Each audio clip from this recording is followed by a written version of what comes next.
Football বিশ্ব যখন ২১ শতকের সবচেয়ে বড় রাইভেলরি এর কথা স্মরণ করে তখন দুই নামই বরাবর উঠে আসে, লিওনেল মেসি আর ক্রিস্টিয়ানো রোনালদো। এই রাইভেলরি কেবল গোলসের লড়াই নয়, এটি হলো two opposite styles, different personalities আর সবশেষে এক ইটারনাল প্রশ্ন, who is the true god of football history. এখন আমরা দুজনকে একসাথে তুলব, স্ট্যাটস, ট্রফিস, ইনফ্লুয়েন্স আর ইম্প্যাক্ট সব দিক থেকেই, কারণ শুধু জনপ্রিয়তা বা ফ্যান ডিবেট নিয়ে সিদ্ধান্ত আসবে না, এখানে ফ্যাক্টস, রেকর্ড আর অ্যাচিভমেন্ট মূল কথা বলবে। প্রথমে যদি ক্যারিয়ার গোল আর অ্যাসিস্ট দিয়ে শুরু করি তাহলে রোনাল্ডো এখানে একদম ক্লিয়ার একটা জায়গায় দাঁড়িয়ে আছে। ক্রিস্টিয়ানো রোনাল্ডো এখন পর্যন্ত ক্লাব আর ইন্টারন্যাশনাল মিলিয়ে 950-এর বেশি অফিসিয়াল সিনিয়র গোল করেছে, যা ফুটবল ইতিহাসের সর্বোচ্চ।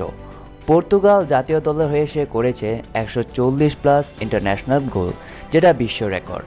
বড় ম্যাচ, নকআউট, ফাইনাল সব জায়গায় রোনাল্ডো নিজেকে প্রমাণ করেছে একজন পিওর গোল মেশিন হিসেবে। অন্যদিকে লিওনেল মেসি গোল করার পাশাপাশি খেলা বানানোর একেবারে মাস্টার। মেসি ক্যারিয়ারে করেছে প্রায় 890+ অফিসিয়াল গোল, কিন্তু এখানেই শেষ না। মেসি দিয়েছে 400+ অ্যাসিস্ট, যা ফুটবল ইতিহাসের সবচেয়ে বেশি অ্যাসিস্ট, মানে সে শুধু নিজে গোল করেনি, অন্যদের দিয়েও গোল করিয়েছে। ক্লাব আর কান্ট্রি মিলিয়ে মেসি টোটাল গোল কন্ট্রিবিউশন দাঁড়ায় প্রায় 1300+, যা একেবারেই আনম্যাচড। ইন্টারন্যাশনাল লেভেলে একসময় মেসিকে নিয়ে প্রশ্ন ছিল, সে কি দেশের জন্য পারে, কিন্তু 2021 কোপা আমেরিকা, 2022 ফাইনালিজিমা আর 2022 ওয়ার্ল্ড কাপে এ প্রশ্ন পুরোপুরি বন্ধ করে দিয়েছে। মেসি আর্জেন্টিনাকে দিয়েছে তাদের জীবনের সবচেয়ে বড় trophy, FIFA world cup 2022। World কাপে গোল, অ্যাসিস্ট, লিডারশিপ সব মিলিয়ে সে টুর্নামেন্টের হার্ট হয়ে উঠেছিল। রোনাল্ডো পিছিয়ে নেই ইন্টারন্যাশনাল সাকসেসে।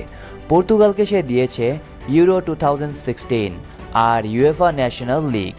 একটা ছোট ফুটবল ন্যাশনকে ইন্টারন্যাশনাল ট্রফি এনে দেওয়াটা রোনাল্ডোর ক্যারিয়ারের সবচেয়ে বড় অ্যাচিভমেন্ট। এখন যদি আমরা ট্রফি ক্যাবিনেট দেখি তাহলে মেসি এখানে অনেকটা এগিয়ে। মেসি জিতেছে প্রায় 45টিরও বেশি মেজর টিম ট্রফিস। এর মধ্যে রয়েছে ওয়ার্ল্ড কাপ, কোপা আমেরিকা 2বার, চ্যাম্পিয়ন্স লিগ 4বার, অসংখ্য লিগ টাইটেল। ব্যক্তিগতভাবে সে জিতেছে 8টা ব্যালন ড'র, যা ইতিহাসের সর্বোচ্চ। অন্যদিকে রোনাল্ডোর ট্রফির সংখ্যাও কিন্তু কম না, প্রায় 35টিরও বেশি মেজর ট্রফিস। চ্যাম্পিয়ন্স লিগে সে জিতেছে 5বার, যেটা মেসির চেয়ে বেশি। আর সবচেয়ে বড় কথা, রোনালদো 3টা আলাদা টপ লিগ, ইংল্যান্ড, স্পেন আর ইটালি, সব জায়গায় লিগ চ্যাম্পিয়ন হয়েছে, যা মেসি কখনোই করেনি। খেলার ধরনেই আসল পার্থক্য। রোনাল্ডো হলো একজন ফিনিশার, বক্সের ভিতরে সে lethal, header, long shot, counter attack সব জায়গায় সে ভয়ঙ্কর। আর মেসি হলো complete footballer, dribble, pass, through ball, free kick সব কিছুতেই সে একজন এলিট পারসন। গোট বিতর্কে তাই আসল প্রশ্ন দাঁড়ায়, তুমি কাকে বেশি ভ্যালু দাও? তুমি যদি গোল, ফিজিক্যাল ডমিনেন্স আর ক্লাচ মোমেন্ট ভালোবাসো তাহলে রোনালদো, আর তুমি যদি ক্রিয়েটিভিটি, প্লে মেকিং আর ফুটবল আর্ট ভালোবাসো তাহলে মেসি।